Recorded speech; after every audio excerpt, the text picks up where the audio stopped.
નમસ્કાર દોસ્તો, હું દર્શન રાવલ. યુટ્યુબ ફ્રી ઓનલાઈન બેચમાં આપ સર્વેનું હાર્દિક સ્વાગત છે. બંધારણ વિષયમાં આપણે અત્યાર સુધીમાં રાષ્ટ્રપતિનો અભ્યાસ કમ્પ્લીટ કર્યો અને હવે આજના લેક્ચરની અંદર આપણે ઉપરાષ્ટ્રપતિ વિશે અભ્યાસ કરવાનો છે.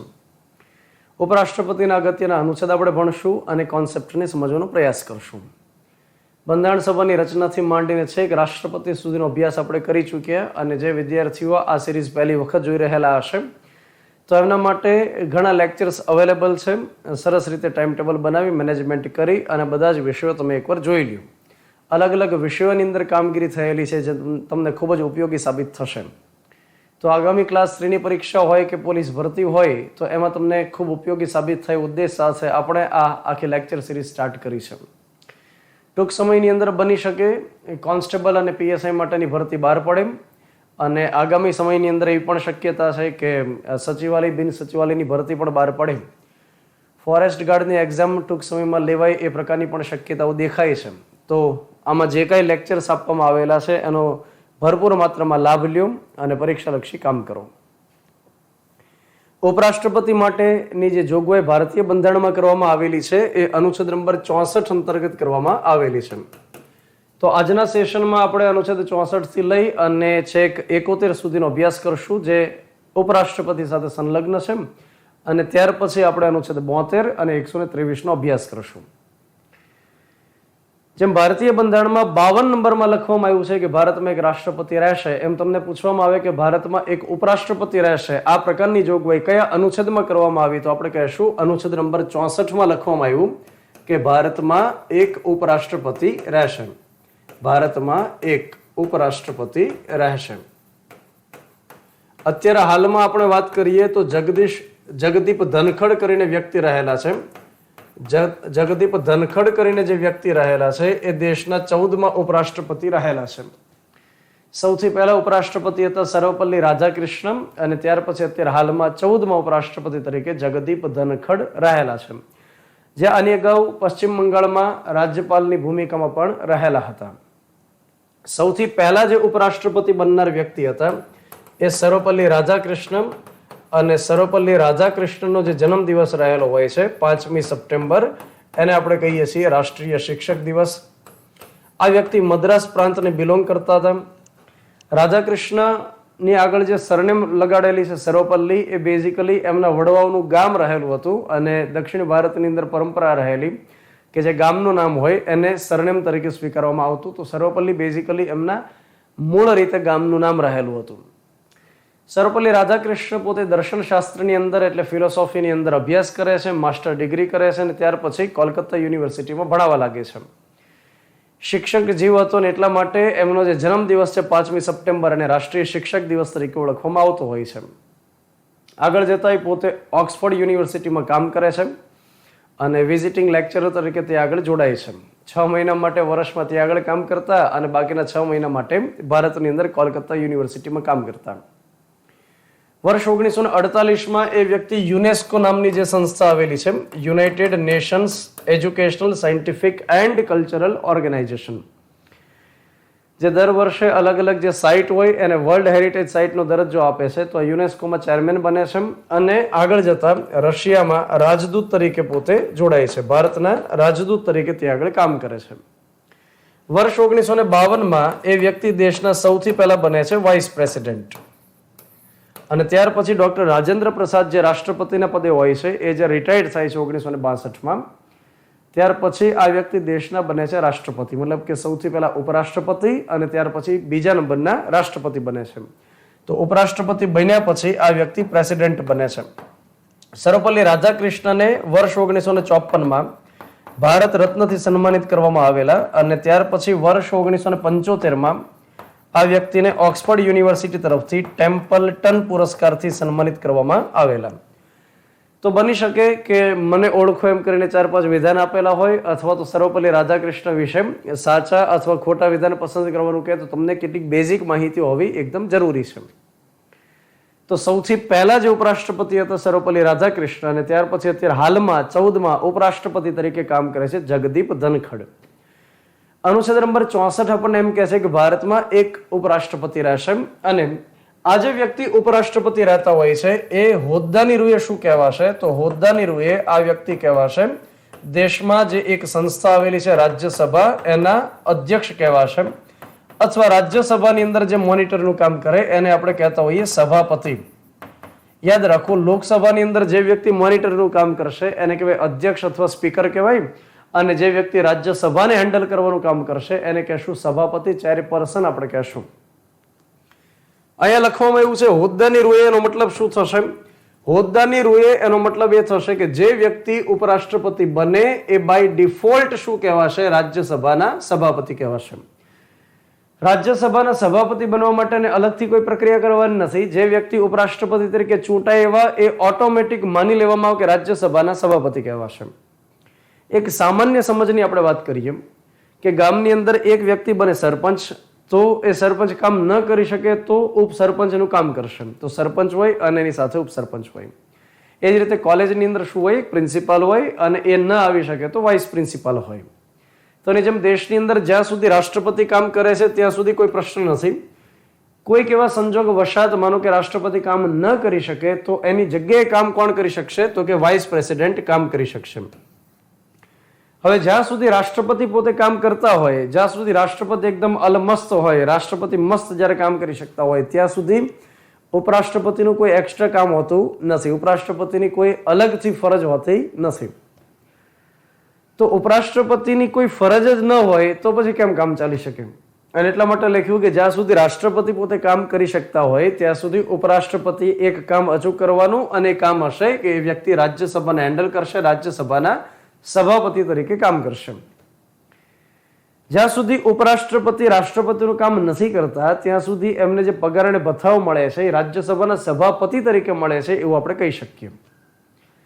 અનુચ્છેદ નંબર 65 અંતર્ગત આપણને શું કહે છે? તો અનુચ્છેદ નંબર 65 અંતર્ગત આપણને એવું કહે છે કે જે સંજોગની અંદર રાષ્ટ્રપતિ કામ નહીં કરી શકે, રાષ્ટ્રપતિ કાર્ય ન કરી શકે, રાષ્ટ્રપતિ કાર્ય ન કરી શકે, તો તેવા સંજોગમાં એ કાર્ય કોણ કરશે? તો એ સંજોગમાં કાર્ય કરશે ઉપરાષ્ટ્રપતિ. તો તમે સમજો કે રાષ્ટ્રપતિ અત્યારે જે હાલમાં કામ કરતા હોય એ કેવા કેવા સંજોગ વશાત કામ ન કરી શકે? તો સૌથી પહેલા તો રાષ્ટ્રપતિ આપી દે છે રાજીનામું. આપણા જે દ્રૌપદી મુર્મુ રહેલા છે એ માનો કે હેક્ટિક શેડ્યુલથી કંટાળી ગયા, રાષ્ટ્રપતિના અલગ અલગ કાર્યક્રમથી કંટાળી ગયા અને કહી દે છે કે હવે હું ઘરે જતી રહું, એકદમ નિવૃત્તિ જીવન ગાળી દઉં. તો માનો કે રાજીનામું આપી દે છે, તો એ સમય ઉપરાષ્ટ્રપતિની ભૂમિકા શરૂ થશે. અથવા માની લો કે દ્રૌપદી મુર્મુને મહાભિયોગ લાવી અને દૂર કરવામાં આવ્યા, ઇમ્પીચમેન્ટ જેને આપણે કહીએ. અનુચ્છેદ નંબર 61 અંતર્ગત આપણે ભણી ગયા હતા કે કઈ રીતે રાષ્ટ્રપતિને દૂર કરી શકાય. તો મહાભિયોગ જે અમેરિકામાંથી પ્રેરણા લઈ અને આપણે શીખેલા છીએ. તો માની લઈએ કે રાષ્ટ્રપતિને મહાભિયોગ દ્વારા દૂર કર્યા, અથવા માની લો કે રાષ્ટ્રપતિ કામ કરવામાં અસમર્થ હોય, કામ નથી કરી શકતા, કોઈ બીમાર પડી ગયા છે અથવા XYZ કોઈ રીઝન રહેલું છે, તો જે સંજોગમાં રાષ્ટ્રપતિ કામ ન કરી શકે એ સમયે આ ઉપરાષ્ટ્રપતિ એનું કાર્ય સંભાળશે. આ પ્રકારે અનુચ્છેદ નંબર 65માં આ અંગેની જોગવાઈ કરવામાં આવેલી છે. અને જ્યારે ઉપરાષ્ટ્રપતિ પોતે રાષ્ટ્રપતિનું કાર્ય સંભાળશે તો એ સમય દરમિયાન એમને રાષ્ટ્રપતિની તમામ સુવિધા મળશે, રાષ્ટ્રપતિની તમામ સત્તાઓ મળશે, રાષ્ટ્રપતિના તમામ વિશેષ અધિકાર મળે, રાષ્ટ્રપતિનું જે નિવાસ સ્થાન રહેલું હોય છે ત્યાં રહેવા માટે મળશે. જ્યારે ઉપરાષ્ટ્રપતિ રાષ્ટ્રપતિનું કાર્ય સંભાળે તો આપણે યાદ એ પણ રાખીએ કે ઉપરાષ્ટ્રપતિ સાથોસાથ શું રહેલા હોય છે? હોદ્દાની રૂએ રાજ્યસભામાં સભાપતિ હોય છે. તો જ્યારે રાષ્ટ્રપતિનું કાર્ય સંભાળે ત્યારે એ સાથોસાથ સભાપતિનું કાર્ય સંભાળશે? તો કે ના સાહેબ ના, એ તો શોષણ કર્યું કહેવાય. તો શોષણ નહીં કરવાનું કે સભાપતિનું કાર્ય અને સાથોસાથ રાષ્ટ્રપતિનું કાર્ય એક સાથે બંને કામ નથી કરતા. જ્યારે આ વ્યક્તિ રાષ્ટ્રપતિનું કાર્ય સંભાળશે ત્યારે જે ઉપસભાપતિ હશે એ સભાપતિનું કાર્ય સંભાળી શકશે. અહીં આગળ આપણે યાદ રાખવું પડશે કે સભાપતિ જે વ્યક્તિ બને છે એ હોદ્દાની રૂએ ઉપરાષ્ટ્રપતિ હોય છે, અને એટલા માટે આપણે એવું કહી શકીએ કે ઉપરાષ્ટ્રપતિ રાજ્યસભાના ચૂંટાયેલા મેમ્બર હોતા નથી. રાજ્યસભાની અંદર જે વ્યક્તિ કામ કરે છે, રાજ્યસભામાં જે વ્યક્તિ સભ્ય તરીકે જોડાયેલા હોય છે એનો કાર્યકાળ 6 વર્ષ માટે હોય છે, જ્યારે સભાપતિ ઉપરાષ્ટ્રપતિ હોય અને એનો કાર્યકાળ 5 વર્ષ માટે હોય છે. અહીં આગળ જે ઉપસભાપતિ હોય છે એ રાજ્યસભામાંથી જ એક વ્યક્તિને બનાવવામાં આવેલા હોય છે. તો ઉપસભાપતિ રાજ્યસભાના મેમ્બર હોય છે, જ્યારે સભાપતિ એ ઉપરાષ્ટ્રપતિ હોય જે રાજ્યસભાના મેમ્બર હોતા નથી. ત્યાર પછી આપણે વાત કરીએ અનુચ્છેદ નંબર 66ની. તો 66માં લખવામાં આવ્યું છે રાષ્ટ્રપતિ માટેની કયા કયા પ્રકારની લાયકાત જોઈએ, અને 66 નંબરમાં લખવામાં આવ્યું કે રાષ્ટ્રપતિ માટેની ચૂંટણી કઈ રીતે કરવામાં આવતી હોય છે. તો જે વ્યક્તિ ઉપરાષ્ટ્રપતિ બનવું હોય એના માટેની લાયકાત શું શું જોઈએ, તો એક લાયકાત તો આપણને છે બરોબર ખ્યાલ હોય છે કે ભારતનો નાગરિક હોવો જોઈએ. આપણે જેટલા પણ પદાધિકારીઓ ભણી જશું ત્યાર પછી એક લાયકાત તમને અચૂક યાદ હશે કે ભારતનો નાગરિક હોવો જોઈએ. તો એક લાયકાત. ત્યાર પછી જે વ્યક્તિ ઉપરાષ્ટ્રપતિ બનવું હોય એના માટેની ઓછામાં ઓછી એજ કેટલી હોવી જોઈએ, 35 વર્ષની એજ હોવી જોઈએ. એ ઉપરાંત લખવામાં આવ્યું કે ઉપરાષ્ટ્રપતિ કામ કઈ જગ્યાએ કરશે, રાજ્યસભામાં રહીને કામ કરશે. તો બેટર છે કે રાજ્યસભામાં મેમ્બર બનવા માટે જે લાયકાત જોઈએ એ તમામ લાયકાત આ વ્યક્તિની પાસે હોવી જોઈએ. તો અહીંયા આગળ એ જરૂરી નથી કે એ વ્યક્તિ રાજ્યસભાના મેમ્બર હોય એવું જરૂરી નથી, પણ રાજ્યસભામાં મેમ્બર બનવા માટે જે લાયકાત જોઈએ એ લાયકાત એની પાસે હોવી જોઈએ. તો રાજ્યસભામાં સભ્ય બનવા જેટલી લાયકાત હોવી જોઈએ,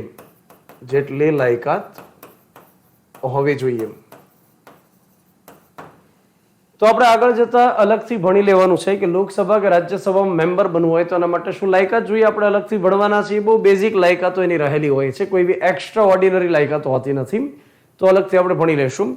પરંતુ આજે કઈ લાયકાત આપણને કહેવામાં આવેલી છે ઉપરાષ્ટ્રપતિ બનવા માટે, એવી કોઈ એક્સ્ટ્રા ઓર્ડિનરી નથી, મતલબ અસામાન્ય નથી. કોઈ પણ સામાન્ય વ્યક્તિમાં આ પ્રકારની લાયકાત હોઈ શકે. હવે જ્યારે ઉપરાષ્ટ્રપતિની ચૂંટણી બહાર પડે અને કોઈ પણ વ્યક્તિ ત્યાં જઈને ફોર્મ ભરી આવે તો ઉપરાષ્ટ્રપતિની જે ગરિમા હોય છે જળવાતી નથી. જેમ આપણે રાષ્ટ્રપતિમાં જોઈ ગયા હતા કે રાષ્ટ્રપતિની ચૂંટણી માટે કેટલીક કન્ડિશન્સ બનાવવામાં આવેલી છે, તો એ પ્રકારે ઉપરાષ્ટ્રપતિની ચૂંટણી માટે પણ કેટલીક કન્ડિશન્સ છે. અને આ સ્પેશિયલી કન્ડિશન્સ મિત્રો એટલા માટે રાખવામાં આવી કે કોઈ પણ પ્રકારના વ્યક્તિ કે જેને પૂર્ણપણે વિશ્વાસ હોય કે એ જીતી શકવાના નથી પણ તેમ છતાં એ ફોર્મ ભરી આવતા હોય છે, તો આ વ્યક્તિઓને ફોર્મ ભરવાથી બચાવવા બે પ્રકારની કન્ડિશન રાખેલી છે. એક કન્ડિશન એ રાખેલી છે કે આરબીઆઈમાં 15,000 રૂપિયા એમણે ડિપોઝિટ કરી દેવાના રહેશે કે જેથી કરીને જે વ્યક્તિ સિરિયસ હોય એ જ આગળ વધે. એમને ખ્યાલ હશે કે જો 6 ભાગથી ઓછા વોટ મળશે તો એમની ડિપોઝિટ જપ્ત થઈ જશે. અને બીજી બાબત એ રહેલી છે કે ચલો 15,000 નો મેળ થઈ જાય ને, અત્યારે હાલના સમયની અંદર 15,000ની એટલી મોટી વેલ્યુ ગણવામાં નથી આવતી અને ફટાક કરતા છૂમંતર થઈ જાય છે, એટલો ભાવ વધારો છે. બીજી કન્ડિશન એ રહેલી છે કે ઉપરાષ્ટ્રપતિની અંદર જે મતદાર મંડળ હોય છે એ મતદાર મંડળમાંથી કેટલાક વ્યક્તિનું સમર્થન જોઈએ અને કેટલાક વ્યક્તિનો ટેકો હોવો જરૂરી છે. તો અહીંયા આગળ આપણે એ સમજીએ કે મતદાર મંડળમાં કોનો સમાવેશ થશે. ઉપરાષ્ટ્રપતિની ચૂંટણી જે કરવામાં આવે છે એ પરોક્ષ રીતે કરવામાં આવે છે, પ્રત્યક્ષ રીતે ઉપરાષ્ટ્રપતિની ચૂંટણી ન થાય. મતલબ કે આપણે લોકો વોટ દેવા માટે જઈ શકતા હોતા નથી, ઈવીએમનો ઉપયોગ કરવામાં આવતો હતો નથી. તો ઉપરાષ્ટ્રપતિની ચૂંટણીમાં પરોક્ષ રીતે જે લોકો વોટ દેવા માટે જાય છે, તો જે લોકો વોટ દેવા માટે જાય એને કહેવાય મતદાર મંડળ. જેમાં સંસદના કેવા સભ્ય આવશે, તો યાદ રાખીએ સંસદના તમામ સભ્યોનો સમાવેશ કરવામાં આવશે. યાદ રાખો કે રાષ્ટ્રપતિની ચૂંટણીમાં મતદાર મંડળમાં આપણે ભણી ગયા હતા કે સંસદના ચૂંટાયેલા સભ્ય, દરેક રાજ્યની વિધાનસભાના ચૂંટાયેલા સભ્ય, દિલ્હી અને પુડુચેરીની વિધાનસભાના ચૂંટાયેલા સભ્ય, એનો સમાવેશ કરવામાં આવેલો હતો. અહીંયા આગળ ઉપરાષ્ટ્રપતિની ચૂંટણીમાં એમ કહે છે કે સંસદના તમામ સભ્યોનો સમાવેશ થશે. એનો અર્થ એ થશે કે આમાં ચૂંટાયેલા સભ્યો પણ આવી શકશે અને જે વ્યક્તિની નિમણૂક કરવામાં આવેલી હશે એ નિમાયેલા સભ્ય પણ આવી શકશે. તો બંને પ્રકારના સભ્ય આવી શકશે. એનો મતલબ એ થાય કે સાહેબ લોકસભાની આપણે વાત કરીએ તો હાલમાં 543 સભ્ય રહેલા છે. બે એંગ્લો ઇન્ડિયનને લેવામાં નથી આવ્યા. છેલ્લે 2019માં લોકસભાની ચૂંટણી થયેલી હતી, 17મી લોકસભાની ચૂંટણી હતી લોકસભાની. તો એ સમય દરમિયાન બે એંગ્લો ઇન્ડિયનની જે નિમણૂક કરવાની હોય એ સમયે નિમણૂક થયેલી નહોતી. હવે આગામી સમયમાં જે 2024માં લોકસભાની ચૂંટણી આવશે, જોકે હવે ભણકારા એવા વાગી રહ્યા છે કે એ 18મી લોકસભાની ચૂંટણી જે 2024માં આવનારી છે એ કદાચ વહેલા આવી શકે. અને દેશમાં એ પણ ચર્ચાનો માહોલ છે કે વન નેશન વન ઇલેક્શન આવશે કે નહીં આવે. વન નેશન વન ઇલેક્શન કોને કહેશું અલગથી વિડીયોમાં હું તમને સમજાવીશ, મતલબ ટૂંક સમયની અંદર વિડીયો આવશે. 543 લોકો લોકસભાના અને રાજ્યસભામાં અત્યારે હાલમાં જે બેઠક ભરવામાં આવે છે 245. 245 જે હાલમાં રાજ્યસભામાં છે એમાં આપણે ચર્ચા કરીએ કે બે પ્રકારના વ્યક્તિ હોય છે. એક આખા દેશભરમાંથી પરોક્ષ રીતે ચૂંટાયેલા 233 હોય છે અને રાષ્ટ્રપતિ દ્વારા 12 વ્યક્તિઓની નિમણૂક કરવામાં આવે છે. તમારામાંથી ઘણા લોકો જાણતા હશે કે આયર્લેન્ડમાંથી પ્રેરણા લઈ અને આ પ્રકારની જોગવાઈ ભારતીય બંધારણમાં એડ કરવામાં આવી. ભારતીય બંધારણના અનુચ્છેદ નંબર 80માં જ આ પ્રકારની જોગવાઈ કરવામાં આવેલી છે કે રાષ્ટ્રપતિ અલગ અલગ નિપુણ વ્યક્તિઓને રાજ્યસભામાં નોમિનેટ કરી શકે. કલા હોય, સાહિત્ય હોય, વિજ્ઞાન હોય, સમાજ સેવા હોય, શિક્ષણ હોય, આ પ્રકારના ફિલ્ડમાંથી લઈ શકાય. યાદ રાખવાનું છે, રમતગમત હોતું નથી. રમતગમતને કલા અંતર્ગત ગણવામાં આવે છે. રમતગમત એ અલગથી કોઈ ફિલ્ડ નથી. તો અહીંયા આગળ મારે તમને એ સમજાવવું છે કે 233 જે આખા દેશભરમાંથી પરોક્ષ રીતે ચૂંટાયેલા છે એ તો વોટ આપે ને આપે જ, સાથે જે નિમાયેલા સભ્ય 12 જણા હોય છે એ પણ ત્યાં આગળ વોટ આપે છે. ઉપરાષ્ટ્રપતિની ચૂંટણીમાં, રાષ્ટ્રપતિની ચૂંટણીમાં 12 વ્યક્તિઓ વોટ આપી શકતા હોતા નથી. બીજી બાબત કે રાષ્ટ્રપતિની જ્યારે ચૂંટણી થાય છે ત્યારે એમાં દરેક રાજ્યની વિધાનસભાના સભ્યો ભાગ લે છે. એનો મતલબ એ કે આખા દેશભરમાંથી પરોક્ષ રીતે વોટિંગ થાય છે એવું આપણે કહી શકીએ. જ્યારે ઉપરાષ્ટ્રપતિની ચૂંટણીમાં આખા દેશભરમાંથી પરોક્ષ રીતે વોટિંગ નથી થતું. માત્ર ને માત્ર સંસદના 2 ગૃહના તમામ સભ્યો ભાગ લઈ શકે છે. ત્યાર પછી બેલેટ પત્રનો ઉપયોગ કરવામાં આવશે. સપ્રમાણ પ્રતિનિધિત્વ એકલ સંક્રમણીય મત પદ્ધતિનો ઉપયોગ કરવામાં આવશે અને એના વિશે આપણે અલગથી આખો વિડીયો લીધેલો છે. સપ્રમાણ પ્રતિનિધિત્વ અને એકલ સંક્રમણીય મત પદ્ધતિ કોને કહી શકાય. તો એ રીતે ઉપરાષ્ટ્રપતિની ચૂંટણી થાય છે અને જે વ્યક્તિને 50% વધુ વોટ મળે છે એ વ્યક્તિ વિજેતા ઘોષિત થાય છે. રાષ્ટ્રપતિ અને ઉપરાષ્ટ્રપતિ ચૂંટણી, આ બંને ચૂંટણીમાં નોંધવા યોગ્ય બાબત એ છે કે જેટલા પણ ઉમેદવાર ઉભેલા હોય અને એમાંથી સૌથી વધારે કયા વ્યક્તિને વોટ મળ્યા, ઇટ ડઝન્ટ મેટર. જ્યારે લોકસભાની ચૂંટણી, વિધાનસભાની ચૂંટણી, સ્થાનિક સ્વરાજની ચૂંટણી, જેમાં આપણે ભાગ લેવા માટે જઈ શકતા હોઈએ, આપણે વોટ દેવા માટે જઈ શકતા હોઈએ, એ ચૂંટણીમાં એક નિયમ હોય કે જેટલા ઉમેદવાર હોય ને એમાં સૌથી વધારે કયા વ્યક્તિને વોટ મળ્યા એનું મહત્વ હોય છે. એનો મતલબ એ થાય કે આપણે જે ચૂંટણીમાં ઈવીએમ નો ઉપયોગ કરીએ છીએ, પ્રત્યક્ષ રીતે વોટ દેવા માટે ગયા, A, B અને C 3 ઉમેદવાર ઉભેલા છે. ટોટલ માની લ્યો કે મતદારની સંખ્યા 100 જેટલી છે. આ 100 મતદારમાંથી માની લઈએ કે 80 જેટલા વ્યક્તિ એવા છે કે જે આળસ કરી જાય છે અથવા તો આવી શકે એમ નથી, વોટ દેવા માટે જતા નથી, અને 100 માંથી માત્ર 20 વ્યક્તિ એવા છે કે જે વોટ દેવા માટે જાય છે. હવે અહીં આગળ ચેક એ કરવાનું છે કે 20 વ્યક્તિ જેણે વોટ આપ્યા એમાંથી સૌથી વધારે વોટ કોને મળ્યા. દાખલા તરીકે માની લઈએ કે આ વ્યક્તિને 10 વોટ મળ્યા અને આ વ્યક્તિને 5 વોટ મળ્યા અને આ વ્યક્તિને 5 વોટ મળ્યા. તો એનો મતલબ થાય કે એ અહીંયા આગળ વિજેતા ઘોષિત થઈ જાય છે. ટોટલ વોટિંગ છે 100 જણાનું, એમાંથી માત્ર જે વ્યક્તિને 10 વોટિંગ મળે એ વિજેતા ઘોષિત થઈ જાય છે. આ પ્રત્યક્ષ ચૂંટણીમાં નિયમ હોય છે. જ્યારે ઉપરાષ્ટ્રપતિની ચૂંટણી લઈ લઈએ કે રાષ્ટ્રપતિની ચૂંટણી લઈ લઈએ, એમાં નિયમ એ છે કે સૌથી વધુ વોટ એમ નહીં, પણ કયા એવા કેન્ડિડેટ છે કે જેને 50%થી વધુ વોટ મળ્યા એ વ્યક્તિ વિજેતા ઘોષિત થાય. અને 66 નંબરમાં જે આપણે વાત કરી ગયા લાયકાત સંબંધી અને સાથે જે ચૂંટણી માટેના મતદાર મંડળની જે યાદી છે એની આપણે ચર્ચા કરી ગયા. હવે આપણે ચર્ચા એ કરીએ કે ઉપરાષ્ટ્રપતિના હોદ્દાની મુદત કેટલી હોય છે. અનુચ્છેદ નંબર 67 અંતર્ગત મુદતની ચર્ચા કરવામાં આવેલી છે. હું અહીં આગળ તમને જે અનુચ્છેદ ભણાવું છું એ અનુચ્છેદ જરૂરી નથી કે પરીક્ષાઓની અંદર પૂછાય. મતલબ કે ક્લાસ 3 ની પરીક્ષા હોય, જીપીએસસી 1-2 ની પરીક્ષા હોય, એમાં કોન્સેપ્ટ પૂછવામાં આવે છે. મતલબ આ અનુચ્છેદોમાંથી આ અનુચ્છેદ એવા આઈએમપી નથી કે બેઠા આપણને પૂછાઈ શકે, પણ તેમ છતાં આપણે લઈએ, કદાચ સાંભળેલું હોય, વાંચેલું હોય તો કામ લાગી શકે. 67 નંબરમાં મુદત લખેલી છે અને એમાં લખવામાં આવ્યું કે ઉપરાષ્ટ્રપતિ સામાન્ય રીતે 5 વર્ષ માટે કામ કરી શકશે. એમનો જે કાર્યકાળ હશે એ સામાન્ય રીતે 5 વર્ષ રહેશે. જ્યારથી પોતે હોદ્દો સંભાળશે ત્યારથી 5 વર્ષનો કાર્યકાળ રહેશે. અને માની લો કે એમને અધવચ્ચે રાજીનામું દઈ દેવું હોય, જગદીપ ધનખડને રાજીનામું દેવું હોય તો એ રાષ્ટ્રપતિને સંબોધી રાજીનામું આપી શકશે. આ પ્રકારની વ્યવસ્થા કરેલી છે. અને ત્યાર પછી આપણે એ વાત કરીએ કે માની લઈએ કે ઉપરાષ્ટ્રપતિને દૂર કરવાના થાય તો એના માટેની શું પ્રક્રિયા હશે એ આપણે સમજીએ.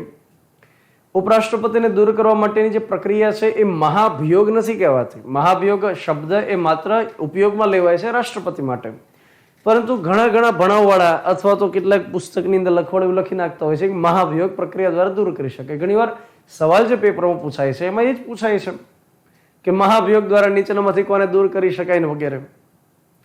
મહાભિયોગી શબ્દ માત્ર રાષ્ટ્રપતિ માટે વપરાશે. અહીં આપણે એવું કહી શકીએ સંસદીય પ્રક્રિયા દ્વારા દૂર કરી શકાય અથવા મહાભિયોગ જેવી પ્રક્રિયા દ્વારા દૂર કરી શકાય એવું બોલીએ તો કદાચ વાજબી લાગશે.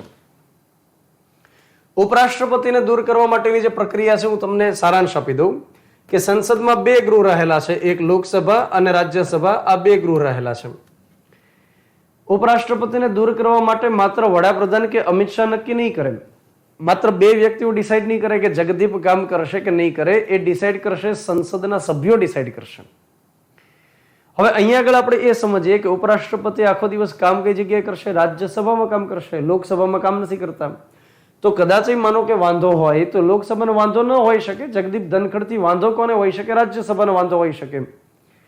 રાજ્યસભાના સભ્યોને એવું લાગી શકે કે આ વ્યક્તિ ભેદભાવ કરે છે, ભાજપના સભ્યો બોલવા માટે ઉભા થાય છે તો એકી ટસે સાંભળ્યા કરે છે, વિરોધ પક્ષમાંથી ઉભા થાય તો એને ઉભા ન થાય, પહેલા કહી દે છે કે બેઠ જઈએ, તો વાંધો કોને હોઈ શકે? વાંધો રાજ્યસભાના મેમ્બર્સને હોઈ શકે. તો ઉપરાષ્ટ્રપતિને દૂર કરવા માટેનો જે ઠરાવ લાવવાનો હોય છે એની પહેલ કરવામાં આવે છે રાજ્યસભામાં. એટલે આપણે લખી શકીએ કે પહેલ થાય છે રાજ્યસભામાં. લોકસભામાં ઉપરાષ્ટ્રપતિને દૂર કરવા માટે ક્યારેય પહેલ કરવામાં આવતી હોતી નથી, શરૂઆત કરવામાં આવતી હોતી નથી. યાદ કરો, રાષ્ટ્રપતિની અંદર આપણે ભણી ગયા હતા કે જે ગૃહની અંદર શરૂઆત કરવી હોય, રાષ્ટ્રપતિમાં તો લોકસભા કે રાજ્યસભા બેમાંથી કોઈ પણ ગૃહમાં શરૂઆત થઈ શકે, પહેલ થઈ શકે. પણ ત્યાં આગળ રાષ્ટ્રપતિમાં પહેલ કરવા માટે થઈ અને એક જોગવાઈ એ હતી કે ઓછામાં ઓછા ચોથા ભાગના સભ્યો અથવા તો 25% જેટલા સભ્યો હા પાડશે તો પહેલ થઈ શકશે. જ્યારે અહીંયા આગળ એવી કોઈ સ્પષ્ટતા કરેલી નથી કે ઠરાવ લાવવા માટે થઈને ઓછામાં ઓછા કેટલા સભ્યોની સિગ્નેચર જોશે. અહીંયા કોઈ એ પ્રકારની જોગવાઈ નથી. તો બસ એટલું લખેલું છે કે ઠરાવ લાવી શકાશે. ઠરાવ લાવ્યા પછી 14 દિવસની નોટિસ આપવામાં આવશે. આ બીજું સ્ટેપ રહેલું છે. 14 દિવસની નોટિસ જ્યારે આપવામાં આવે છે ત્યારે જે જગદીપ ધનખડ જે વાઇસ પ્રેસિડેન્ટ હોય છે અને સાથોસાથ એ વ્યક્તિ કામ કરે છે રાજ્યસભામાં સભાપતિનું, 14 દિવસ માટે કામ કરી શકતા નથી. 14 દિવસ દરમિયાન એવું પણ બની શકે કે પોતે પોતાનું ડિફેન્સ તૈયાર કરી શકે અને 14 દિવસ દરમિયાન એમને સાંભળવા માટે બોલાવવામાં આવે કે તમે અમને જણાવો કે તમને દૂર કરવાની પ્રક્રિયા અમે શરૂ શા માટે ન કરીએ, તમારી ઉપર જે આરોપ લાગ્યા છે આ પ્રકારના છે અને તમને અમે દૂર શા માટે ન કરીએ. તો જે જગદીપ ધનખડ હશે, જે ઉપરાષ્ટ્રપતિ હશે, એ પોતાનો પક્ષ રજૂ કરી શકશે. નંબર 2 કે ઉપરાષ્ટ્રપતિ હોદ્દાની રૂએ રાજ્યસભાના સભાપતિ છે, રાજ્યસભાના મેમ્બર પણ નથી. એટલે જ્યારે દૂર કરવાની પ્રક્રિયા શરૂ હોય ત્યારે રાજ્યસભામાં મેમ્બર તરીકે પણ ભાગ લઈ શકતા હોતા નથી. અને 14 દિવસના અંતે બહુમતી લેવામાં આવતી હોય છે. અને બહુમતી કઈ રીતે લેવામાં આવે છે આપણે યાદ રાખશું. આ સવાલ અગાઉ ઘણી વખત પરીક્ષામાં પૂછાયેલો છે. ઉપરાષ્ટ્રપતિને દૂર કરવા માટે બહુમતીની જરૂર પડે છે, અસરકારક બહુમતી, જેને આપણે ઇંગ્લિશમાં ઇફેક્ટિવ મેજોરિટી કહી શકતા હોઈએ. રાષ્ટ્રપતિને દૂર કરવા માટે બહુમતીની જરૂર હતી, એને આપણે કહેતા હતા વિશેષ બહુમતી. રાષ્ટ્રપતિ માટે વિશેષ બહુમતી, સ્પેશિયલ મેજોરિટીની જરૂરિયાત હતી, જ્યારે ઉપરાષ્ટ્રપતિને દૂર કરવા માટે ઇફેક્ટિવ મેજોરિટીની જરૂર પડે છે, અસરકારક બહુમતીની જરૂરિયાત રહે છે. સમજીએ કે અસરકારક બહુમતી શું કહેવાય અને આગળ જતા આપણે કામ લાગશે. જ્યારે લોકસભાના અધ્યક્ષને દૂર કરવાની વાત હશે, ઉપાધ્યક્ષને દૂર કરવાની વાત હશે, રાજ્યસભાના ઉપસભાપતિને દૂર કરવાની વાત હશે, તો આ પ્રકારે જે પીઠાસીન અધિકારી જેને આપણે કહીએ, પીઠાસીન અધિકારી યાની લોકસભાના અધ્યક્ષ, ઉપાધ્યક્ષ અને રાજ્યસભાના સભાપતિ, ઉપસભાપતિ, અને શું કહેશું? પીઠાસીન અધિકારી કહેશું, પ્રિસાઇડિંગ ઓફિસર જેને આપણે ઇંગ્લિશમાં કહી શકીએ. તો એમને દૂર કરવા માટે જે બહુમતીની જરૂર પડે એને આપણે કહીએ અસરકારક બહુમતી. માની લઈએ કે ક્લાસની અંદર ટોટલ 100 જેટલા વિદ્યાર્થીઓ હાજર છે, કુલ વિદ્યાર્થીઓની સંખ્યા 100 હોય. જ્યારે કોઈ બેચ આપણે સ્ટાર્ટ કરી ત્યારે માની લઈએ કે 100 જેટલા વિદ્યાર્થીઓ ટોટલ રહેલા છે જે રજીસ્ટર્ડ થયા છે. સમય જતાં માની લઈએ કે 2 થી 3 મહિના થયા અને આમાંથી 20 જેટલા એડમિશન કેન્સલ થઈ ગયા છે. આ 20 એડમિશન જે કેન્સલ થઈ ગયા છે, મતલબ કે બેઠક ખાલી પડી એવું આપણે કહી શકીએ. તો 20 જેટલી બેઠક જે ખાલી પડે છે અને ત્યાર પછી જે સંખ્યા વધે છે 80, આને આપણે કહી શકીએ અસરકારક સંખ્યા. આ જે અસરકારક સંખ્યા છે એનો મતલબ એ થાય કે હવે એ હાજર રહી શકશે અને ગૃહની અંદર અસર કરી શકશે. ઘણીવાર એવું બનતું હોય છે કેટલાક સભ્ય રાજીનામું દઈ દે છે, કેટલાક સભ્ય બીમાર રહે છે તો સામેથી મતલબ છૂટા થઈ જાય છે, કેટલાક વ્યક્તિ એવા છે કે જે પદ ઉપર હોય અને એનું નિધન થઈ જાય છે, કેટલાક સભ્ય એવા પણ હોય છે કે જેમણે જે કાર્યક્રમ કર્યો હોય એ બદલ અમને દૂર કરી નાખેલા હોય છે.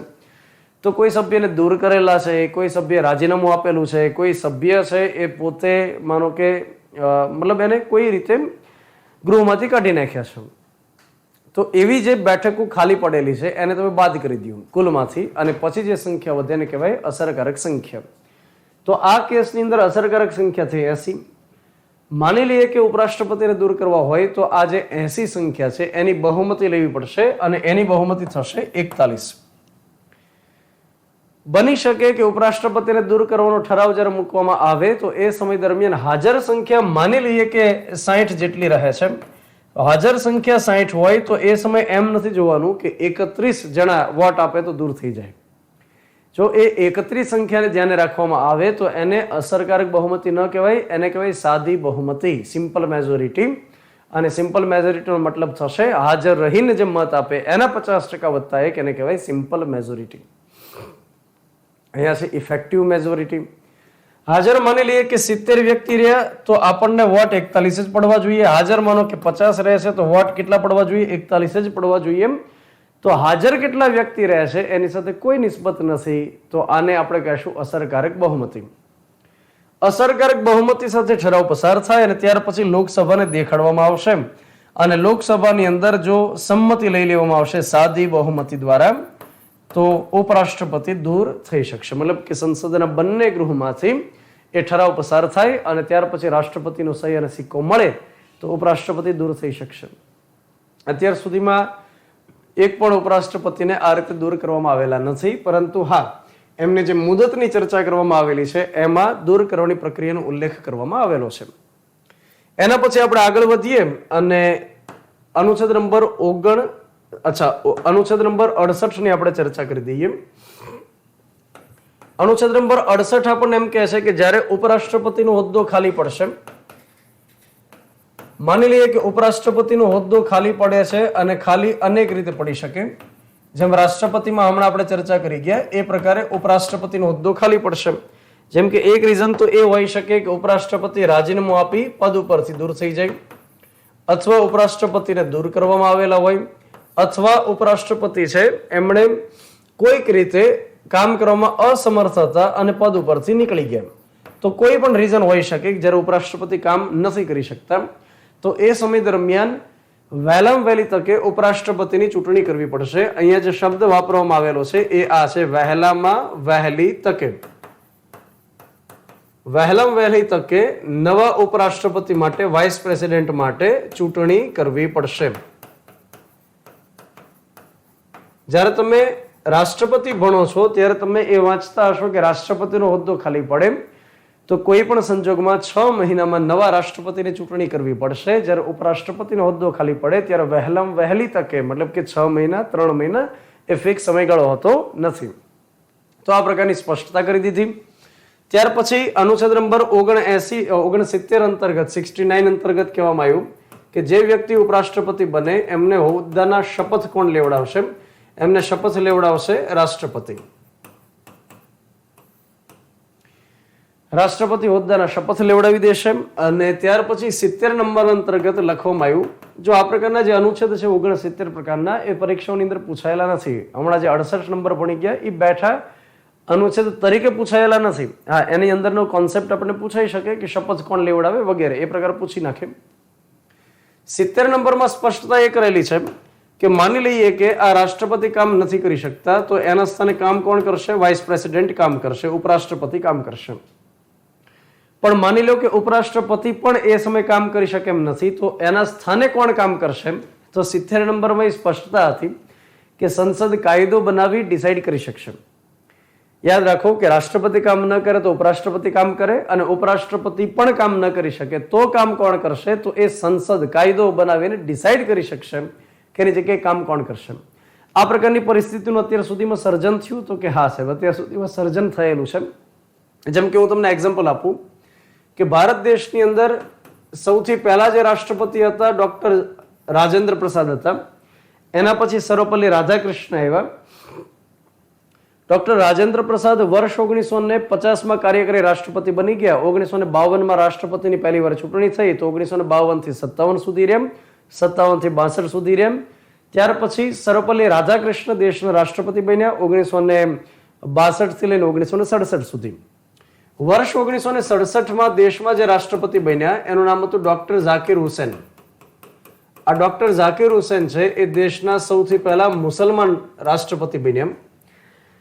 1967 જ્યારે ડોક્ટર ઝાકિર હુસેન દેશમાં રાષ્ટ્રપતિ હતા તો એની સાથે વાઇસ પ્રેસિડેન્ટમાં કોણ હતા? એ સમય હતા વીવી ગિરી ઉપરાષ્ટ્રપતિમાં હતા. ઘટના એ બને છે કે વર્ષ 1969 ડોક્ટર ઝાકિર હુસેનનું નિધન થઈ જાય છે. તો એ સમય દરમિયાન નિયમ શું કહે છે કે રાષ્ટ્રપતિનું જો નિધન થાય તો ઉપરાષ્ટ્રપતિ જે હશે એ રાષ્ટ્રપતિનું કાર્ય સંભાળશે. 6 મહિનામાં નવા રાષ્ટ્રપતિની ચૂંટણી કરાવી દેવી ફરજિયાત છે. તો વીવી ગિરી એ સમય હતા ઉપરાષ્ટ્રપતિ, અને જે વ્યક્તિ ઉપરાષ્ટ્રપતિ હોય એ હોદ્દાની રૂએ શું કહેવાશે? તો કે હોદ્દાની રૂએ સભાપતિ કહેવાશે. તો વીવી ગિરી હતા ઉપરાષ્ટ્રપતિ, સાથોસાથ સભાપતિનું કાર્ય સંભાળતા હતા. અને એ સમય દરમિયાન ઝાકિર હુસેનનું નિધન થઈ જાય છે, એટલા માટે આ વ્યક્તિ ઇન્ચાર્જ પ્રેસિડેન્ટ તરીકે કામ કરે છે. એ સમય દરમિયાન દેશની અંદર વડાપ્રધાન કોણ હોય છે? તો એ સમય દરમિયાન દેશમાં પ્રાઇમ મિનિસ્ટર હોય છે ઇન્દિરા ગાંધી. ઇન્દિરા ગાંધી કોંગ્રેસ પાર્ટીમાં હતા એ કહેવાની જરૂરિયાત નથી, ઘણા વિદ્યાર્થીઓ જાણે છે. એ સમય દરમિયાન કોંગ્રેસ પાર્ટીની જે ઈચ્છા હતી કે નવા દેશની અંદર રાષ્ટ્રપતિ કોણ બને, તો એ સમય દરમિયાન કોંગ્રેસ પાર્ટીની ઈચ્છા હતી નીલમ સંજીવ રેડ્ડી દેશની અંદર રાષ્ટ્રપતિ બને. પરંતુ એ સમયે કોંગ્રેસ પાર્ટીની ઈચ્છા નીલમ સંજીવ રેડ્ડીમાં હતી, પરંતુ ઇન્દિરા ગાંધીની ઈચ્છા નહોતી કે નીલમ સંજીવ રેડ્ડી દેશની અંદર રાષ્ટ્રપતિ બને. વૈચારિક મતભેદો હતા અને ઇન્દિરા ગાંધીને એ પ્રકારે અનુમાન હતું કે જો આ વ્યક્તિને દેશમાં રાષ્ટ્રપતિ બનાવવામાં આવશે તો મને બરોબર કામ નહીં કરવા દે, કેમ કે કોઈ પણ બિલ રાષ્ટ્રપતિની મંજૂરીથી કાયદો બને છે, કોઈ પણ ડિસિઝન અગત્યને લેવાનું તો રાષ્ટ્રપતિની સિગ્નેચરથી થાય છે. નો ડાઉટ વડાપ્રધાનની ભલામણ મુજબ ચાલવા રાષ્ટ્રપતિ બંધાયેલા હોય છે, કેમ કે રાષ્ટ્રપતિ એક બંધારણીય પદ છે.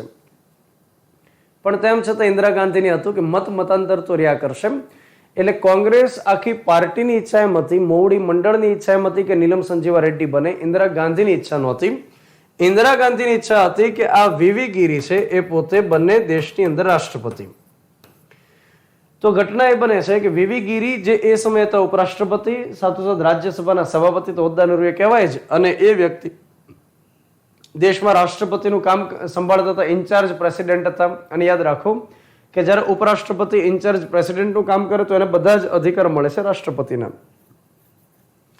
ઇન્દિરા ગાંધીએ કોંગ્રેસના બાકીના જે કાર્યકર્તાઓ હતા, જે મોવડી મંડળના નેતાઓ હતા, જે એમના પક્ષની અંદર ઇન્દિરા ગાંધીની સાથે સહમત થતા હતા, એ વ્યક્તિઓને પડદાની પાછળ મનાવ્યા, થોડું રાજકારણ કર્યું, સામદામ દંડ ભેદની નીતિ અપનાવી અને એમણે કોંગ્રેસના નેતાઓને એક આહવાન કર્યું કે તમે તમારા અંતરાત્માના અવાજને સાંભળી અને વોટિંગ કરજો કે કોંગ્રેસ પાર્ટીમાં. અને ત્યાર પછી રાષ્ટ્રપતિની ચૂંટણી જ્યારે થાય ત્યારે એમ કીધું કે તમે તમારા અંતરાત્માના અવાજને અનુસરી અને રાષ્ટ્રપતિ માટે વોટિંગ કરજો. ઇન્દિરા ગાંધીએ પડદાની પાછળ ખેલ કર્યો અને નીલમ સંજીવા રેડ્ડી જે કોંગ્રેસના ઉમેદવાર હતા તેમ છતાં એ હારી ગયા અને વીવી ગિરી એ સમય અપક્ષ ઉમેદવાર તરીકે ઉભેલા હતા અને આ વ્યક્તિ જીતી ગયા. ઇન્દિરા ગાંધીના સહયોગથી બાકીના નેતાઓને પડદાની પાછળ મનાવી લીધા, ક્રોસ વોટિંગ કરાવડાવ્યું અને એ રીતે વીવી ગિરી જીતી ગયા.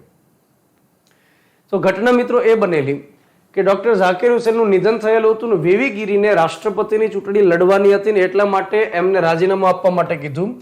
ઇન્દિરા ગાંધીના કહેવાથી વીવી ગિરી રાજીનામું આપવા માટે તૈયાર થઈ ગયા.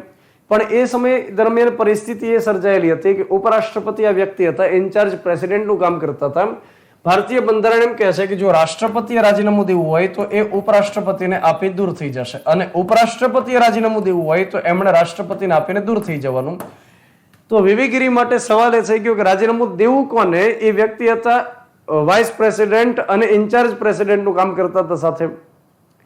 તો પોતે શું કર્યું કે ઉપરાષ્ટ્રપતિની ઓફિસે ગયા, રાજીનામું ટાઈપ કરાવડાવ્યું, સાઇન કરીને પોતે રાજીનામું લઈ રાષ્ટ્રપતિની ઓફિસે ગયા, ટેબલે બેઠા અને પોતે સ્વીકાર્યું. તો આ પ્રકારની દેશમાં ઘટના પહેલી વાર બની કે પોતે રાજીનામું લખ્યું હોય અને પોતે સ્વીકાર્યું હોય.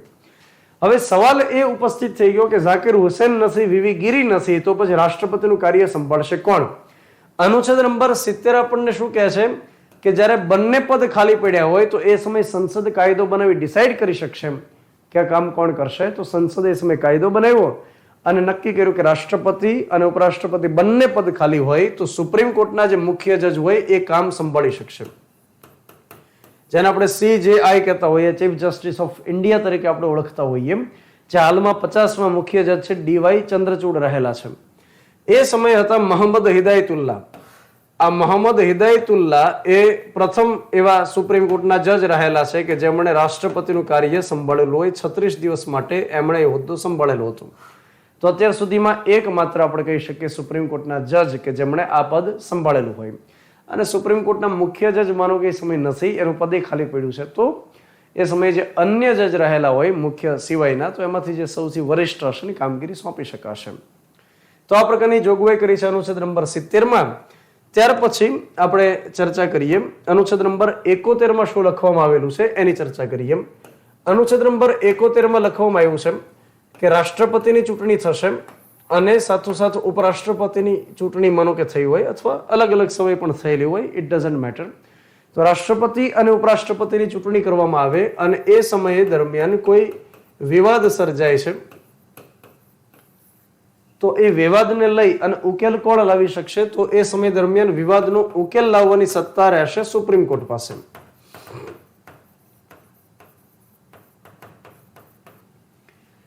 સુપ્રીમ કોર્ટ માની લ્યો કે આ ચૂંટણીને ગેરકાયદેસર સાબિત કરે છે અથવા તો મતલબ ગેરકાયદેસર ઘોષિત કરે છે કે રાષ્ટ્રપતિની ચૂંટણીમાં જે વોટિંગ થયું હતું બરાબર નહોતું, ઉપરાષ્ટ્રપતિની ચૂંટણીમાં જે વોટિંગ થયું હતું બરાબર નહોતું અને એટલા માટે ચૂંટણીને અમે રદ જાહેર કરીએ છીએ. માનો કે સુપ્રીમ કોર્ટ આ પ્રકારે ઘોષણા કરે છે, તો એ સમયે ઉપરાષ્ટ્રપતિ કે રાષ્ટ્રપતિએ જે કંઈ કાર્ય કર્યા હોય એને રદ ગણવામાં આવશે નહીં. એનો મતલબ એ થાય કે માની લો કે રાષ્ટ્રપતિ તરીકે કોઈ વ્યક્તિ કામ કરવા લાગ્યા, 6 મહિના પછી સુપ્રીમ કોર્ટની અંદર એ ચુકાદો આવે છે. ચુકાદો 6 મહિના પછી આવે છે કે રાષ્ટ્રપતિ ગેરકાયદેસર બનેલા છે. તો 6 મહિના દરમિયાન જેટલા બિલ ઉપર સાઇન કરી હોય, જેટલા પદાધિકારીની નિમણૂક કરેલી હોય એ બધાને ગેરબંધારણીય અથવા ગેરકાયદેસર ઘોષિત નહીં કરાય. અને જે એમણે કામ કર્યા છે ને લીગલી જ ગણવામાં આવશે. આ પ્રકારની સ્પષ્ટતા અનુચ્છેદ 71 અંતર્ગત કરી દેવામાં આવેલી છે. તો આપણે અભ્યાસ શેનો કર્યો અત્યાર સુધીમાં? 64 નંબરથી લઈ અને અનુચ્છેદ નંબર 71 સુધીનો આપણે અભ્યાસ કર્યો, જે મોસ્ટલી ઉપરાષ્ટ્રપતિ સાથે સંકળાયેલા અનુચ્છેદ છે. અને ખૂબ સરસ બધી જોગવાઈઓ રહેલી છે, મસ્ત મજાની બધી જોગવાઈઓ રહેલી છે અને પરીક્ષાની દ્રષ્ટિએ અગત્યનો ટોપિક છે. હવે આપણે એક મુદ્દો સમજી લઈએ, આ સેશનનો જે અંતિમ મુદ્દો છે આપણે સમજી લઈએ, અને એ રહેલો છે અનુચ્છેદ નંબર 72. અનુચ્છેદ નંબર 72 નો અભ્યાસ આપણે કરી લઈએ અને ત્યાર પછી આપણે ભણવાનું થશે વડાપ્રધાન ને મંત્રી પરિષદનો અભ્યાસ આપણે સ્ટાર્ટ કરશું. અનુચ્છેદ નંબર 72 અંતર્ગત લખવામાં આવ્યું છે રાષ્ટ્રપતિની માફી આપવાની સત્તા. રાષ્ટ્રપતિની માફી આપવાની સત્તા.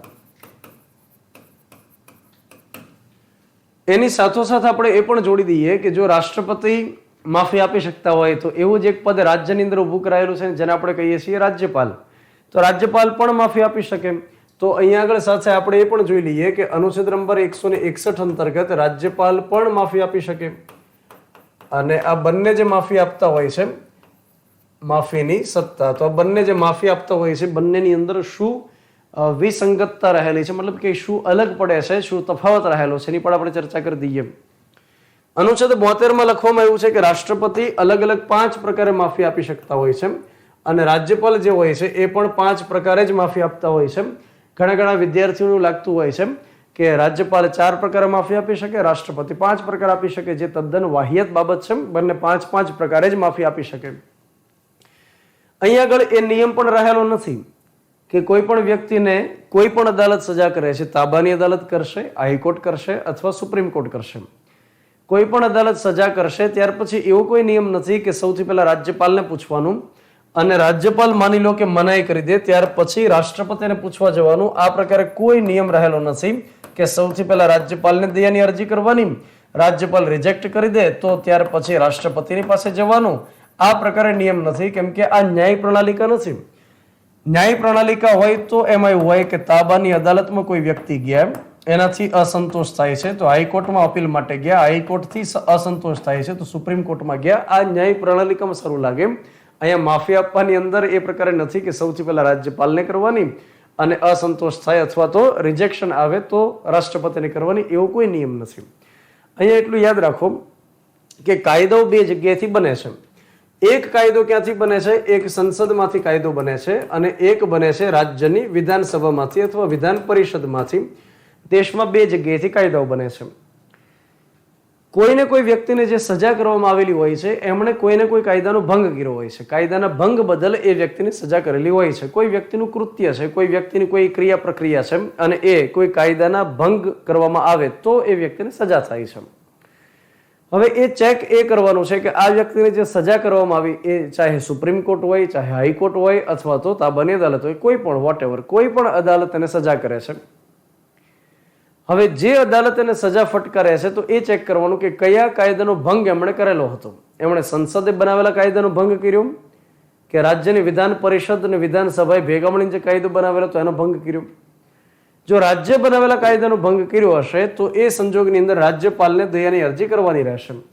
અને કોઈ વ્યક્તિએ સંસદે બનાવેલા કાયદાનો ભંગ કર્યો હશે તો એ વ્યક્તિએ રાષ્ટ્રપતિને દયાની અરજી કરવાની રહેશે.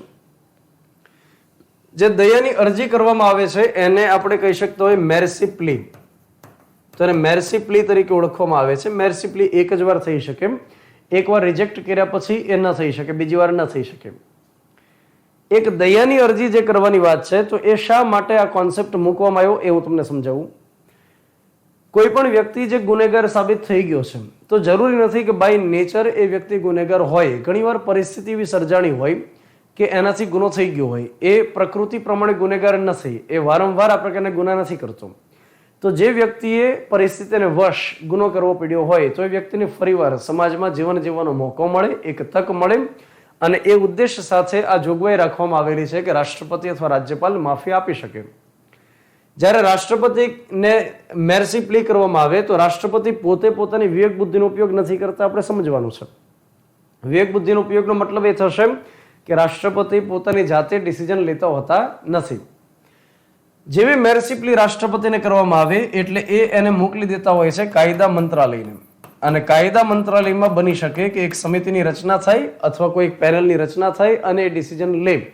અને જે કોઈ ડિસિઝન લેવામાં આવે એ રાષ્ટ્રપતિને આપી દેવામાં આવે છે અને રાષ્ટ્રપતિનું એનાઉન્સમેન્ટ કરે છે. તો માફી આપવાની કે નહીં એ રાષ્ટ્રપતિની પોતાની વિવેક બુદ્ધિ હોતી નથી. નંબર 2 કે જ્યારે રાષ્ટ્રપતિ કોઈ ડિસિઝન લે છે, રાષ્ટ્રપતિ કોઈને માફ કરી દેશે તો એને કોર્ટમાં પડકારી શકાય કે કેમ. મતલબ કે કોઈ પણ વ્યક્તિને જે માફી આપવાનો ડિસિઝન લીધો એને કોર્ટમાં ચેલેન્જ કરી શકાય કે કેમ. તો હા, એને કોર્ટમાં ચેલેન્જ કરી શકાય. ઘણીવાર એવું બને કે રાષ્ટ્રપતિ અથવા રાજ્યપાલ હોય એ અંગત કેટલીક બાબતોને ધ્યાને રાખી, અંગત સ્વાર્થને ધ્યાને રાખી અથવા નજીકના વ્યક્તિઓના કેસીસ હોય, કોઈ પોલિટિકલ પાર્ટીના કોઈ કાર્યકર્તા હોય, કોઈ નેતા હોય અને એને જો માફી આપવામાં આવે તો એમાં જો અંગત સ્વાર્થ જોવામાં આવતો હોય તો એ બાબતને ધ્યાને રાખી અને કોર્ટમાં પડકારી શકાય અને કોર્ટ એ બાબતની તપાસ કરી શકશે. તો વિધાનવાળા સવાલો પૂછાય તો આપણને ચોક્કસથી યાદ રહેવું જરૂરી છે. હવે આપણે સમજીએ કે અલગ અલગ જે માફી આપવાના પ્રકાર રહેલા છે એમાં આપણે વાત કરી કે રાષ્ટ્રપતિ 5 પ્રકારે જે માફી આપી શકે. એમાં જે સૌથી પહેલો પ્રકાર રહેલો છે એનું નામ છે સંપૂર્ણ માફી. એના પછી બીજો જે પ્રકાર રહેલો છે એને આપણે લઘુકરણ તરીકે ઓળખીએ છીએ, લઘુકરણ. એના પછી ત્રીજો જે પ્રકાર છે એને આપણે કહીએ પરિહાર.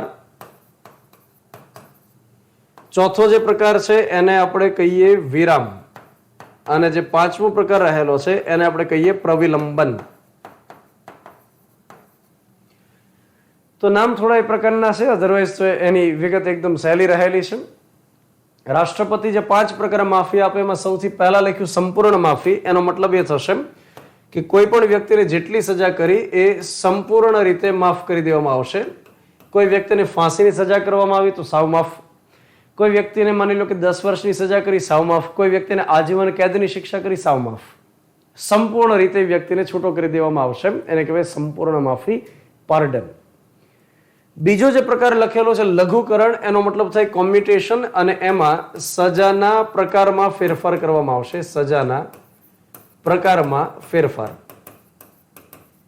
જે પોલીસ ભરતીની તૈયારી કરતા હશે એમને ખ્યાલ હશે કે સજા 5 પ્રકારની રહેતી હોય છે. એક ફાંસીની સજા હોય, એક આજીવન કેદની શિક્ષા હોય, એક કેદની શિક્ષા હોય, એક દંડની શિક્ષા હોય, એક મિલકત જપ્તીની શિક્ષા હોય. અને જે નવી ભારતીય ન્યાય સંહિતા આવશે આઈપીસીની જગ્યાએ એમાં એક નવી સજા પણ લખવામાં આવેલી છે અને એ રહેલી છે કોમ્યુનિટી સર્વિસ. મતલબ કે તમારી પાસે સેવા લેવામાં આવશે. જે વ્યક્તિ ગુનેગાર હોય એની પાસે સેવા કરવામાં આવશે, કોઈ પણ જગ્યાએ કામ કરવા માટે મોકલી દેશે. અહીંયા લખ્યું સજાના પ્રકારમાં ફેરફાર. એનો મતલબ એ થાય કે કોઈ વ્યક્તિને ફાંસીની સજા કરી તો એને આજીવન કેદમાં કન્વર્ટ કરી દેવાની. કોઈ વ્યક્તિને સખત કેદની શિક્ષા કરી, મતલબ કે મજૂરી સાથેની કેદ એમને કહેવામાં આવી, તો એમને હળવી કેદમાં કન્વર્ટ કરી દેવાની કે તારે મહેનત નહીં કરવાની, તારે મસ્ત રીતે જેલનું ખાવાનું અને પડ્યા રહેવાનું બસ.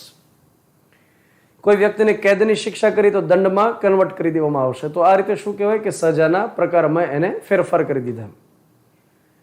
ત્યાર પછી જે લખ્યું પરિહાર, એનો મતલબ થાય કે સજામાં ઘટાડો કરી દેવામાં આવશે. સજામાં ઘટાડો. કોઈ વ્યક્તિને 10 વર્ષની શિક્ષા કરવામાં આવી તો એને ઘટાડી અને 5 વર્ષ કરી શકાય, 3 વર્ષ કરી શકાય, 2 વર્ષ કરી શકાય. તો સજા જેટલી પણ કરવામાં આવી એમાં એને ઘટાડો કરી દેવામાં આવે એને કહેવાય પરિહાર.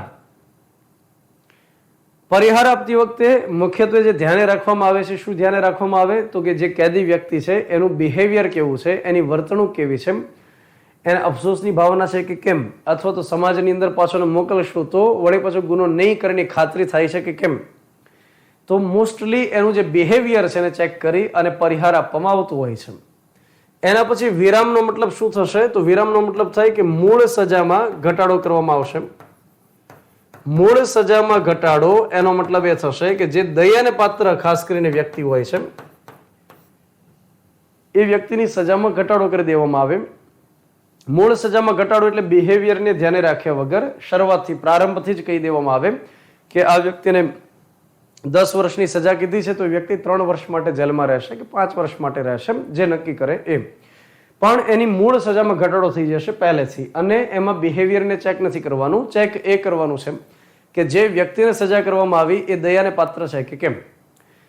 દયાને પાત્રનો મતલબ એ પણ થશે કે એ વ્યક્તિ જો સ્ત્રી હોય તો દયાને પાત્ર ગણી શકાય, અથવા તો એ વ્યક્તિ બીમાર રહેતી વ્યક્તિ હોય તો દયાને પાત્ર ગણી શકાય, એ વ્યક્તિ વૃદ્ધ હોય તો ગણી શકાય, એ વ્યક્તિ દિવ્યાંગ હોય તો એને ગણી શકાય.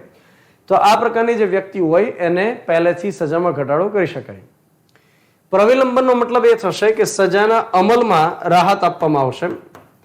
અમલમાં રાહતનો મતલબ એ થશે કે એની સજા જે સમયથી શરૂ થવાની હોય તો એમાં એને રાહત આપવામાં આવશે. જેમ કે ઘણી વખત એવું બને કે કોઈ પ્રેગ્નન્ટ મહિલા છે, ગર્ભવતી મહિલા છે, અને એને સજા આપવામાં આવે તો એને કહેવામાં આવશે કે કામ કરીએ, 9 મહિના માટે ખમી જઈએ અથવા 12 મહિના માટે ખમી જઈએ, 1.5 વર્ષ માટે ખમી જઈએ.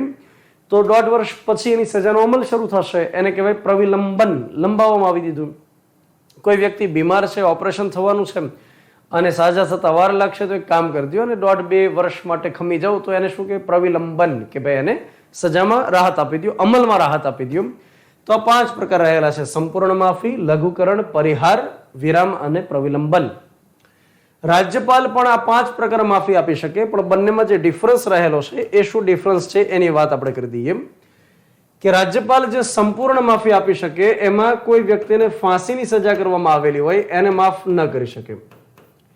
હા, ફાંસીની સજા જે હોય એને હળવી કરી શકે ચોક્કસથી. સંપૂર્ણ માફીમાં ફાંસીની સજા હોય એને સાવ માફ નથી કરી શકતા કે જા ભાઈ રઘુ તારે સીધા ઘરે જતું રહેવાનું છે, એ રીતે સાવ માફ નથી કરતા. પણ સંપૂર્ણ માફી અંતર્ગત એવું કરી શકે, કોઈ વ્યક્તિને આજીવન કેદ ફટકારી હોય તો એને સાવ માફ કરી શકે. કોઈને 5 વર્ષ 10 વર્ષની સજા કરી તો સાવ માફ કરી શકશે. તો આ પ્રકારની પાસે સત્તા રહેલી છે. તો યાદ રાખો કે આ સંપૂર્ણ માફી એની પાસે છે, માત્ર એક અપવાદ છે કે ફાંસીની સજા કરવામાં આવી હોય તો એ માફ કરી શકતા નથી. જે રાષ્ટ્રપતિ ફાંસીની સજા માફ કરી શકે. નંબર 2, લશ્કરી અદાલતે જ્યારે કોઈ વ્યક્તિને સજા કરેલી હોય તો એ સમયે રાજ્યપાલ માફ ન કરી શકે. લશ્કરી અદાલતનો મતલબ થાય માર્શલ કોર્ટ, અને માર્શલ કોર્ટનો અર્થ એ થાય કે જ્યારે કોઈ વ્યક્તિ આર્મીમાં છે, ડિફેન્સમાં છે, નેવી હોય, એરપોર્ટ હોય, કોઈ પણ હોય, તો જ્યારે કોઈ વ્યક્તિ ડિફેન્સની અંદર કામ કરે છે. હવે ડિફેન્સની અંદર આપણે સૌ જાણીએ છીએ કે શિસ્તતાનું મહત્વ ખૂબ જ વિશાળ છે અને વિશેષ રીતે મહત્વ રહેલું છે. કોઈ પણ લશ્કરની અંદર કામ કરતો કર્મચારી છે એનાથી કોઈ ડિસિપ્લિનનો ભંગ થયો તો એ સમય દરમિયાન એની સામે કાર્યવાહી જે અદાલતમાં કરવામાં આવે ને માર્શલ કોર્ટ હોય છે. અને માર્શલ કોર્ટની અંદર જે મિલિટરીના માણસો હોય છે, જે નેવી હોય અથવા એરફોર્સ હોય, તો એના જે ઉપલા અધિકારી હોય છે એ જ ત્યાં જજ તરીકે કામ કરે અને એના વકીલ હોય છે અને તાળીઓ પાડવા માટે પબ્લિક નથી હોતી. જેમ કે એક મૂવી આવેલું શૌર્ય કરીને એક મૂવી આવેલું છે કે મેનન એની અંદર મુખ્ય રોલમાં રહેલા છે. તો એ શૌર્ય મૂવીની અંદર માર્શલ કોર્ટની કામગીરી દેખાડવામાં આવેલી છે. કોઈ જગ્યાએ માની લો કે મિલિટરી વાળા ઓપરેશનમાં ગયા અને ઉપલા જે અધિકારી છે, જે કમાન્ડર છે, એમણે હજી આદેશ નથી આપ્યો અને કોઈ જે સૈન્ય છે એમણે ફાયરિંગ શરૂ કરી દીધું. તો એની સામે કાર્યવાહી કરવામાં આવે, અથવા એક વખત કહેવામાં આવ્યું કે સ્ટોપ ફાયરિંગ, અને તેમ છતાં ફાયરિંગ એમ ધડાધડ શરૂ રાખે છે, તો જ્યારે ડિસિપ્લિનનો ભંગ કરશે તો એ સમય દરમિયાન માર્શલ કોર્ટ અંતર્ગત કાર્યવાહી કરવામાં આવશે. યાદ રાખવાનું કે જ્યારે ફરજ ઉપર હોય અને કોઈ ગુનો કરે તો એ સમય માર્શલ કોર્ટ છે, પણ કોઈ સૈન્યમાંથી કોઈ કર્મચારી ઘરે આવેલો છે અને ત્યાં કોઈ ગુનો કરી નાખે છે, ત્યાં કોઈની સાથે માથાકૂટ કરી નાખે છે, તો એ સમયે આપણી જે સિવિલ કોર્ટ્સ હોય છે ત્યાં આગળ કામ એની સામે કરવામાં આવે છે. રાષ્ટ્રપતિ જે રહેલા છે એ કેન્દ્રની અંદર આવેલી સૈન્યની ત્રણેય પાંખના વડા છે, અને એટલા માટે માર્શલ કોર્ટ કોઈ વ્યક્તિને સજા કરે છે તો એને માફ કરી શકે. જ્યારે રાજ્યની સૈન્યની કોઈ પાંખ આવેલી હોતી નથી, રાજ્યની કોઈ આર્મી, નેવી કે ડિફેન્સ કોઈ આવેલું હોતું નથી, રાજ્યની ખાલી પોલીસ હોય છે. અને એટલા માટે રાજ્યપાલ કોઈ મિલિટરીએ અથવા તો નેવીએ કે એરફોર્સની અદાલતે આપેલી સજા હોય, માર્શલ કોર્ટે આપેલી સજા હોય, એને માફ કરી શકતા નથી. તો બે મુખ્ય ડિફરન્સ છે. અધરવાઇઝ બંનેની જે સજામાં માફી આપવાની સત્તા છે એ ઓલમોસ્ટ સેમ રહેલી છે. તો આજના સેશનની અંદર આપણે આ કામગીરી કરી, અનુચ્છેદ નંબર 64 થી શરૂઆત કરી અને અનુચ્છેદ 71 અને 72 સુધી આપણે ભણ્યા. તો ખૂબ અગત્યનો પાર્ટ રહેલો છે. તમને કેમ લાગ્યું મને કહેજો, કોમેન્ટની અંદર ફીડબેક ચોક્કસથી આપજો, અને સાથે કોઈ પ્રશ્ન હોય તો પણ મને કોમેન્ટમાં પૂછજો, હું એનો ચોક્કસથી તમને આવતા સેશનમાં જવાબ આપીશ. આવતા સેશનની અંદર ભાઈઓ બહેનો ભણવાના છે, મતલબ કે વડાપ્રધાન ભણવાના છે, નરેન્દ્ર મોદી ભણશું. તો ચોક્કસથી હાજર રહેવું અને જોઈ લેવું લેક્ચર. મળીએ છીએ, આખી જે આપણી લેક્ચરની સિરીઝ છે એમાં જોડાયેલા રહ્યો. અગાઉના લેક્ચર મિસ થઈ ગયા હોય તો જોઈ લ્યો, મસ્ત રીતે ભણી લ્યો અને પરીક્ષાલક્ષી કામ કરી નાખો. મળીએ છીએ, ત્યાં સુધી જય હિન્દ, જય ભારત. Thank you.